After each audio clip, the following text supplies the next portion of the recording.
3 தடவை தண்ணீரை பருகணுங்க.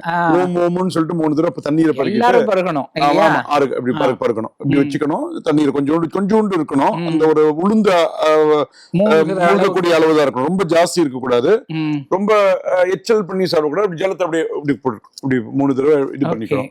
அப்புறம் நீங்க இது பண்ணிட்டு பிராணாயாமம் பண்ணிட்டு சுக்லாம்பரதரம் விஷ்ணுன்னு 5 தடவை குட்டிக்கிறது நம்ம பண்றோம். சங்கல்பம் பண்ணிக்கிறோம். கொஞ்சம் அக்ஷதை எடுத்துட்டு இப்படி வச்சுட்டு வடக்கு சுவாமி கிழக்கு பார்த்து வச்சிடலாங்க. மனையில சுவாமி உட்கார்ந்துறார். மமோ பார்த்த சமஸ்த துரிதக்ஷேத்வாரா ஸ்ரீ பரமேஸ்வர ஆக்ஞா பரமேஸ்வர் பிரீத்தியர்த்தம் அந்த சங்கல்பம் நம்ம எழுதி கொடுத்துறாங்க. அதை சொல்லிட்டு இது மாதிரி சித்தி விநாயக மகா பூஜாம் கரிஷ்யே, விக்னேஸ்வர பூஜாம் கரிஷ்யேன்னு சொல்லிட்டு அப்புறம் அந்த அக்ஷத்தை முன்னாடி போட்டு ஜலத்தை திரும்பி கையால தொட்டு அலம்பிடணும். அப்புறம் அந்த தண்ணீர் இருக்கு பாருங்க, தனியா இன்னொரு பஞ்ச பாத்திரம் அந்த ஜலம் வச்சுட்டு அதுல என்ன பண்ணணும், கொஞ்சோண்டு அக்ஷத்தை சந்தனம் புஷ்பம் எல்லாம் சேர்த்து ஓம்னு ஒரு 7 தடவை பண்ண சொல்லணும் ஐயா. ஓம்னா அந்த தண்ணீர் என்ன ஆகும், சுவாமி பருகிற தண்ணீர் ஆயிடும்.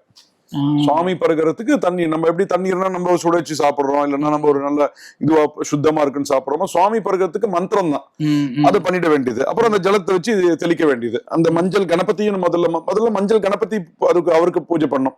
மஞ்சள்ல பிள்ளையார் பிடிச்சி அவருக்கு அந்த பூஜை பண்ணி இதே ஜலத்தை வச்சு தெளிச்சுட்டு மஞ்சள் கணபதிக்கு பூஜை பண்ணிட்டு அதுல ஷோடச நாமான்னு 16 நாமாக்கள் இருக்கு. ஓம் சுமுகாய நமஹ, ஓம் ஏகதந்தாய நமஹ, ஓம் கபிலாய நமஹ, ஓம் கஜகர்ணகாய நமஹ, ஓம் லம்போதராய நமஹ, ஓம் விகடாய நமஹ, ஓம் விக்னராஜாய நமஹ, ஓம் விநாயகாய நமஹ, ஓம் தூமகேதவே நமஹ, ஓம் கணாத்யக்ஷாய நமஹ, ஓம் பாலச்சந்திராய நமஹ, ஓம் கஜானனாய நமஹ, ஓம் வக்கரதுண்டாய நமஹ, ஓம் சூர்பகர்ணாய நமஹ, ஓம் ஹேரம்பாய நமஹ, ஓம் ஸ்கந்தபூர்வஜாய நமஹ.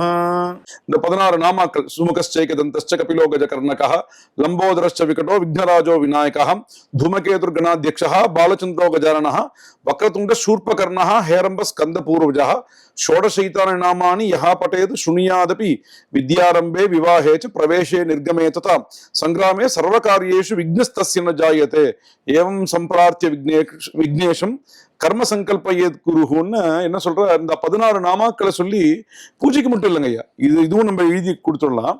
இந்த 16 நாமாக்கள் நீங்க பிரயாணம் கிளம்புறீங்க அப்ப சொல்லலாம். சுமுகஸ்சைகதந்தஸ்ச கபிலோ கஜகர்ணகः லம்போதரஸ்ச விகடோன்னு சொல்லலாம்.